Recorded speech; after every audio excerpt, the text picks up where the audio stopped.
सभी को हरिओम।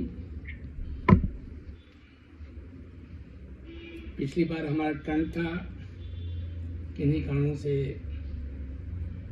हम आपके सम्मुख होकर के विचार व्यक्त नहीं कर सके। ईश्वर की महती कृपा है कि हम बोल रहे हैं और आप लोगों को सुनने का अवसर मिल रहा है। आज हम दीप पास्टर ग्रुप के कन्वर्सेशंस चैट्स को भी मॉर्निंग में देख रहे थे। आत्मावलोकन किया, अपने आप को समझने की कोशिश की। जो कुछ भी हमने पढ़ा उससे उसको समझने की कोशिश नहीं की, क्योंकि उनको समझने से हम नहीं समझ सकेंगे। हम अपने आप को समझने से अपने को समझ सकेंगे, ऐसा भान हुआ हमें अपने अंदर। ऐसे में रामचरितमानस की एक बात याद आती है। बात यह है कि रावण और विभीषण तो भाई प्रारब्ध बस रावण तामसी प्रवृत्ति का हुआ, अहंकारी हो गया। प्रारब्ध बस विभीषण संत स्वभाव के हो गए, साधु स्वभाव के हो गए, और वहां लंकापुरी जहां राक्षस का निवास है, वहां रावण का ही भाई, सगा भाई संत रूप में है। कितनी बड़ी विडंबना है। दो सगे भाइयों में स्वभाव में कितना अंतर है, ये हमारे समझने की बात है।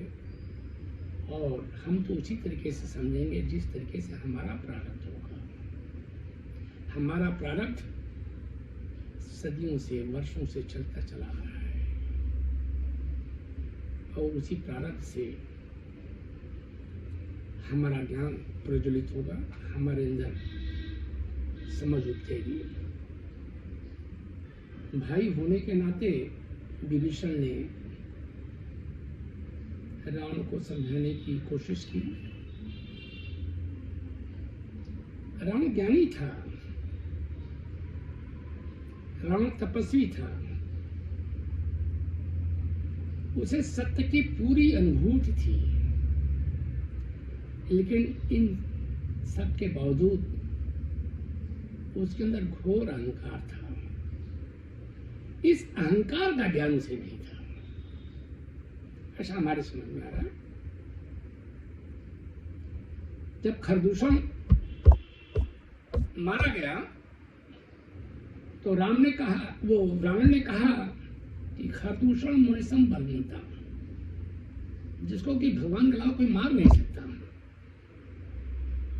तो ये ज्ञान होते हुए भी इतना ज्ञानी कैसे चूक सकता है कि राम भगवान नहीं है।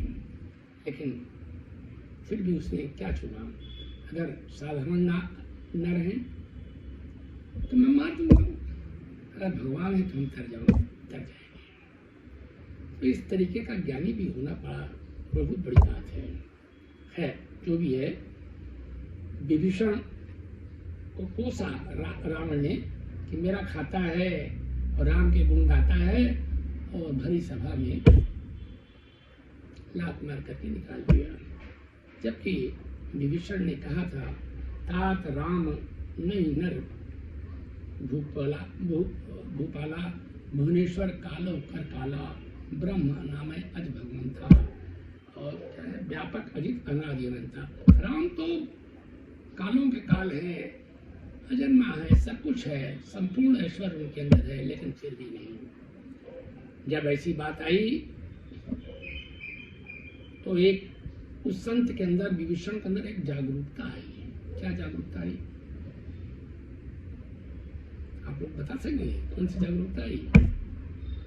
जागरूकता यह आई कि दुष्ट संग जन देव विधाता, दुष्ट संग जन देव विधाता।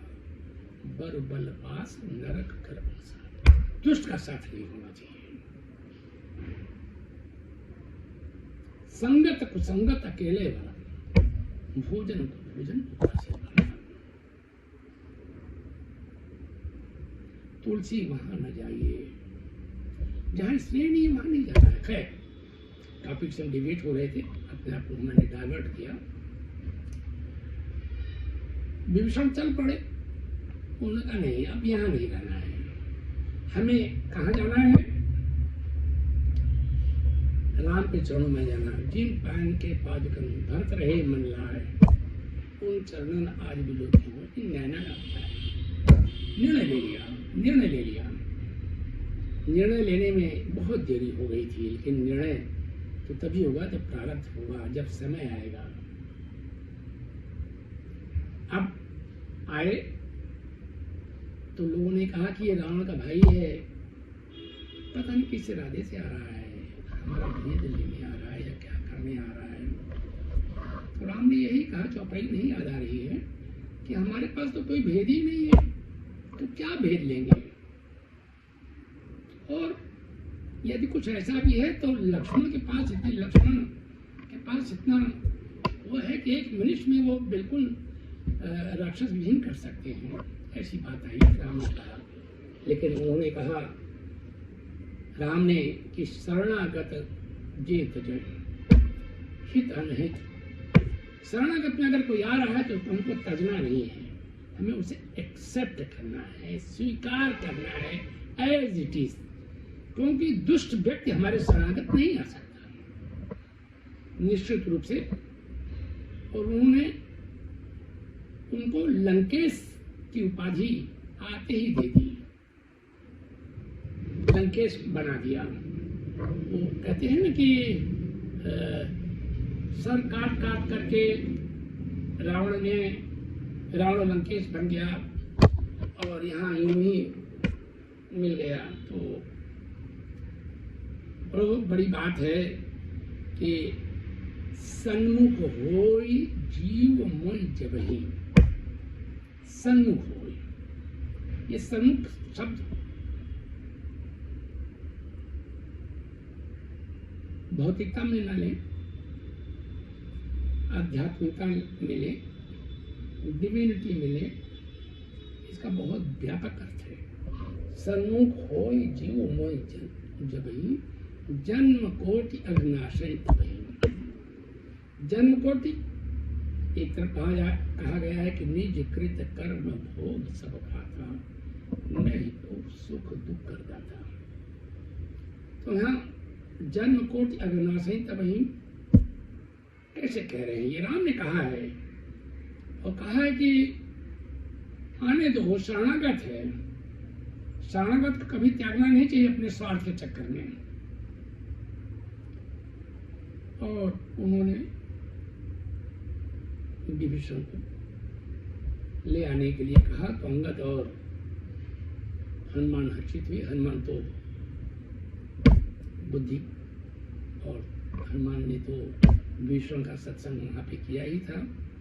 ये सन हठ करी हो पहचानी, साधु ते हो न काटलानी। साधु से लड़ाई झगड़ा भी कर लीजिएगा तो हानि नहीं होती है, क्योंकि साधु आपके अंतर मन के भाव को समझ जाता है। तो बात यह है कि इन सब से हम समझ क्या रहे हैं? ये सब जो कुछ उदयनारायण सिंह बोल रहे हैं, इससे हमको मिल क्या रहा है? उदयनारायण सिंह तो बोलते जा रहे हैं, जो मुंह में आ रहा है, जो विचार में आ रहा है, उसकी अभिव्यक्ति हो रही है। लेकिन जितने भी लोग, जो भी हमारे 30-40 लोग जो लोग बैठे हैं, क्या खाली वो एक श्रवण आनंद ले रहे हैं, या उससे कुछ भी लेश मात्र भी उन्हें मिला या नहीं मिला? और अगर मिला तो क्या मिला? क्योंकि जाकी रही भावना जैसी, प्रभु मूरत देखी तिन तैसी। प्रश्नों के बौछार लग जाते हैं, समाधान होते हैं कि नहीं होते हैं, इसका भी प्रश्नवाचक चिन्ह बन जाता है। हमारा कहना है कि कोई किसी को नहीं समझा सकता, जब तक हम उससे अपना आत्मभाव नहीं जोड़ते हैं, जब तक सोल रिलेशनशिप नहीं बनाते हैं, तब तक फिजिकल रिलेशनशिप के भाव से हम कुछ भी नहीं समझ सकते हैं। सत्य से हम हमेशा परे रहेंगे। भाइयों दीदियों, हमारा अनुभव है, अनुभव में भी स्वार्थ का पुट होता है। इसलिए अनुभव 24 कैरेट सोना हो ऐसा जरूरी नहीं है, क्योंकि मनुष्य हैं तो स्वार्थी तो ही है। उसको हम इग्नोर नहीं कर सकते हैं, लेकिन वो नहीं कह सकते हैं। लेकिन हमको ये देखना है कि जो अंगूठी है वो 24 कैरेट की है, 18 कैरेट की है, 12 कैरेट की है, या केवल नाम मात्र के लिए सोना मिला हुआ है। बहुतायता किस बात की है? क्या जो बहुतायता है, जो इस मन का स्वभाव है, क्या वो आत्मा के साथ जा रहा है या नहीं जा रहा है? आत्मा का स्वभाव शांति का स्वभाव है। आत्मा का स्वभाव परमात्मा का स्वभाव है। आत्मा का स्वभाव भौतिकता से नहीं है। इसीलिए जो मानव तन है वो मंदिर है, टेम्पल है। इस टेम्पल में आत्मा परमात्मा का स्थान है। ये हमारे समझने की बात है। हम कब समझ सकेंगे कि हम सत्य से रूबरू होंगे? हम जितने भी लोग यहाँ बैठे हैं, क्या शांति के भाव में हैं? या हमारे अंदर ये विचार उत्पन्न होते जा रहे हैं, नारायण सिंह जो बोलते जा रहे हैं, इसमें क्या प्रश्न बनता है, क्या प्रश्न नहीं बनता है?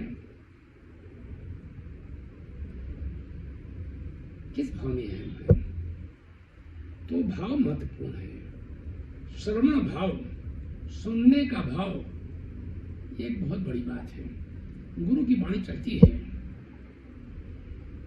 सत्संग में प्रबुद्ध जन बोलते हैं, सबके अपने प्रारब्ध हैं, सबके अपने संस्कार हैं और उनके अपने अनुभव हैं।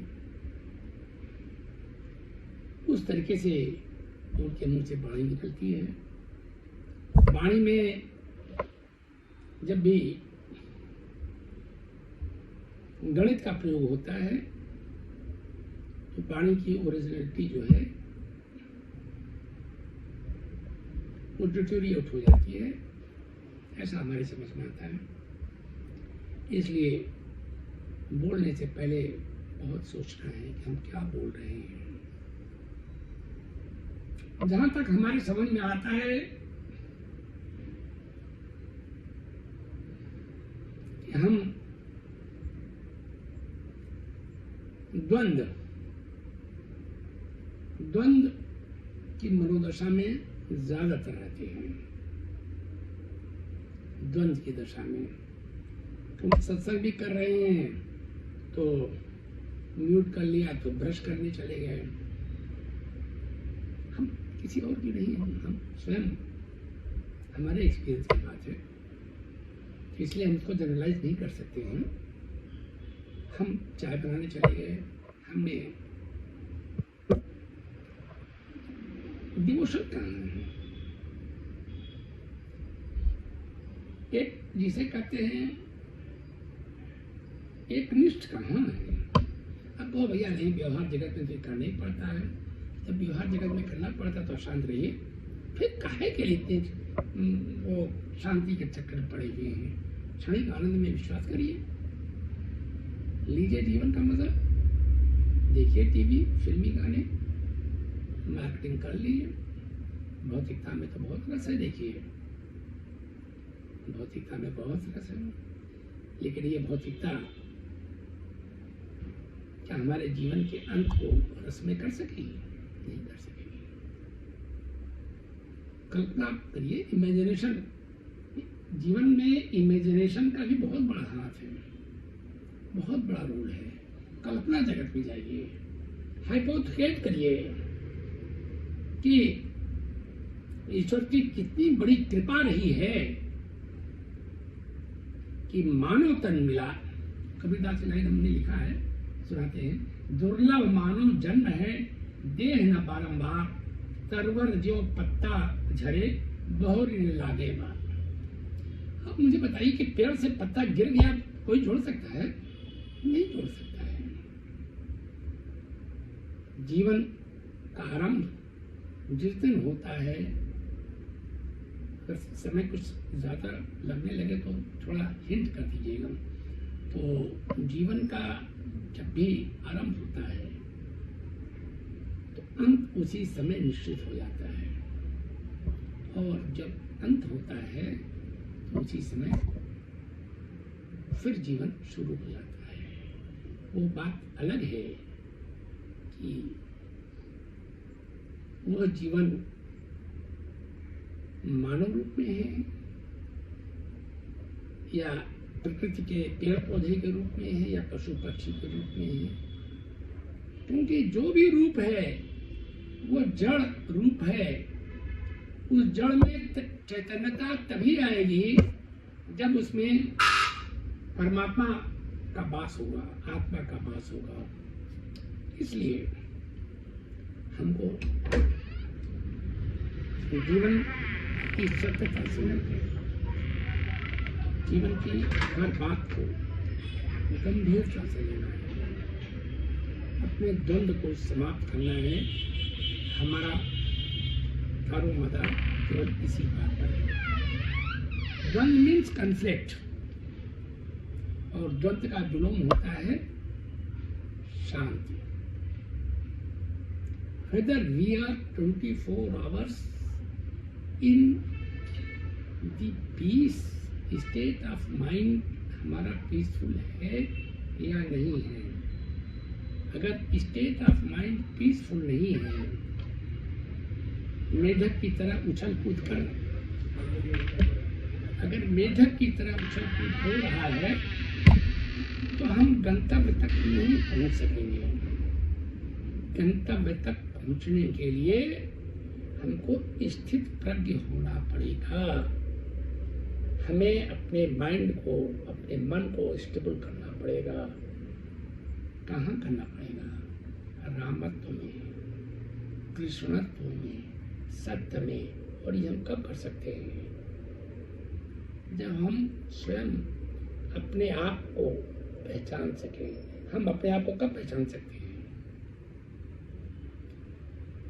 जब हम अपने नेगेटिव्स को पॉजिटिव में कन्वर्ट करने की एबिलिटी, आर्ट, कला, विज्ञान, युक्ति सीख सकें। और इस सीखने की उम्र अंतिम सांस तक होती है। ज्ञान अंतिम सांस तक मिलता है, केवल हमें उसे कैच करना है। वाणी में अक्सर आता रहता है, कैच मी। अरे जब आप बैट्समैन ने मारा और आपके हाथ से ड्रॉप हो गया, जब आपके हाथ से ड्रॉप हो गया तो आप कैच कहाँ कर पाए? तो जिसे आउट होना था वो आउट नहीं कर पाए और आपकी फील्डिंग पुअर हो गई। जब आप ईश्वर की बात को, आत्मा की बात को, गुरु की वाणी को कैच नहीं कर पा रहे हैं और दोष स्थिति और परिस्थिति को दे रहे हैं, दोष कहीं और आप खोज रहे हैं, दोष अपने प्रारब्ध में है, दोष अपने सोच में है, दोष अपने कर्म में है, दोष अपने व्यवहार में है। लेकिन हम तो कितने अहंकारी हैं कि जगह नहीं मिली, परेशानी हो गई, शरीर में परेशानी हो गई, ये हो गया, वो हो गया, तो ये दोष देने लगे दूसरे को। दोष, अरे जो मिला वो क्या कम है? अरे इतने कितने लोग हैं जिन्होंने YouTube चैनल में देखा, YouTube चैनल में देखा और उसके बाद जो है वो कह रहे हैं कि धन्य है कि हमने श्याम रेड्डी का दर्शन कर लिया, एक सेकंड भैया। तो क्या ये कम है कि हम उस परिसर में प्रवेश कर गए, खड़े होकर के देह के दर्द के साथ भी हमने अगर सुन लिया, तो हम अपने आप को कृतज्ञ क्यों नहीं महसूस कर रहे हैं? अच्छा, हम 2 दिन 3 दिन नहीं अटेंड कर पाए तो मलाल किस बात का? मलाल किस बात का? मलाल न करिए। यहाँ शिकायत हो गई, हमने अपने हाथ से शिकायत करके उसको पब्लिकली उजागर भी कर दिया। हमें जो प्राप्त है वो पर्याप्त है कि बात हम भूल गए। श्याम डैडी ने जो 3 दिन कहा, 4 दिन कहा, या हमेशा कहते रहते हैं, वो एक ही चीज तो कहते हैं, हम देह नहीं आत्मा हैं। गुरु की वाणी को कैच करो, अमल में लो, बी डिजायरलेस। काहे की परेशानी हो रही है कि क्यों इतना देर से जुड़ना चाहते हो भाई? उनके भी देह से जुड़ना चाहते हो, अपने भी देह से जुड़ना चाहते हो भाई। निराकारता में आ जाइए, शून्य अवस्था में आ जाइए, शांत भाव में रहिए। जब आप शांत भाव में रहेंगे तो हर चीज आपको सहज भाव से आपके अंदर समाहित प्रतीत होगी। इसलिए हमारा जो अनुभव है, उस अनुभव से आपको क्या मिल रहा है, क्या नहीं मिल रहा है। अगर कुछ अच्छा मिल रहा है तो एक तरीके से हमारा सौभाग्य है, और अगर कुछ अच्छा नहीं मिल पा रहा है तो एक तरीके से हमारे समझाने में या हमारे बोलने में कमी है। और निश्चित रूप से जो भी कमी है वो इस बी पॉजिटिव ग्रुप में डेली संगत से उसका रिमूवल होगा और हमारे अंदर एक जागृति आएगी। तो एक बहुत बड़ी बात है, इस बी पॉजिटिव ग्रुप को पॉजिटिव तरीके से हम टेकअप करें, पॉजिटिविटी के साथ टेकअप करें। भैया, जब कभी भी किसी भी बात की शिकायत का भाव आ गया, समझने का भाव अलग है, शिकायत का भाव अलग है। ड्यूरेशन माने नहीं रखता, क्वालिटी माने रखती है। हम कितने वर्षों से गुरु जी से देह भाव से या आत्म भाव से जुड़े हैं, ये माने नहीं रखता है। माने ये रखता है कि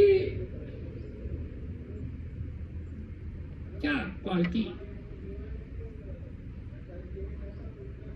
हमारे अंदर वो क्वालिटी है या नहीं।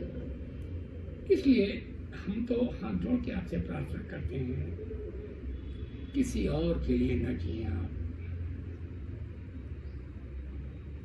केवल अपने आप के लिए जी लें। यदि आपने अपने आप के लिए जी लिया तो आप इस बात को तय समझ लीजिए कि ईश्वर की एक रचना को आपने ईश्वर के साथ जोड़ दिया, और ये बहुत बड़ी बात है।